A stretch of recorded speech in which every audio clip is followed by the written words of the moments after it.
సతీ సహగమనం yes జరిగింది డెఫినెట్గా. Not correct. ఎవరైతే పీపుల్ ఫైట్ చేసి స్టాప్ చేశారో వాళ్ళ మీద కూడా కాంట్రవర్సీస్ ఉన్నాయి. అన్ని జరగలేదు, వాళ్ళు కావాలని ఎక్కువ చేసి వన్ జరిగినా కూడా అన్యాయమే, రైట్? కొంతమంది దీనిని ఎలా తీసుకుంటారంటే మన మహాభారతంలో కూడా సతీ సహగమనం ఉంది అని. ఎందుకంటే మాద్రి వాళ్ళ హస్బెండ్ పాండురాజ్ చనిపోయినప్పుడు షీ హర్ సెల్ఫ్ సతీ చేసుకుంటుంది. సో అది వేరే రీజన్. సతీ ఏమి మహాభారతంలో లేదు.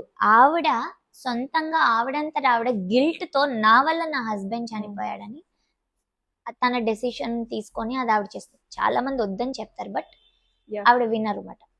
అది లవ్ తో చేసింది వాళ్ళ హస్బెండ్ మీద. Even though the actions may not be wrong and we are no one to judge. ఆ టైంలో మనం లేము, ఆవిడ దాంట్లో ఏం జరిగిందో మనకు తెలియదు. కాబట్టి యాక్షన్స్ ఆర్ నాట్ రైట్. అప్పటికి అది లవ్ తో చేసింది వాళ్ళ హస్బెండ్ మీద. Nobody forced her.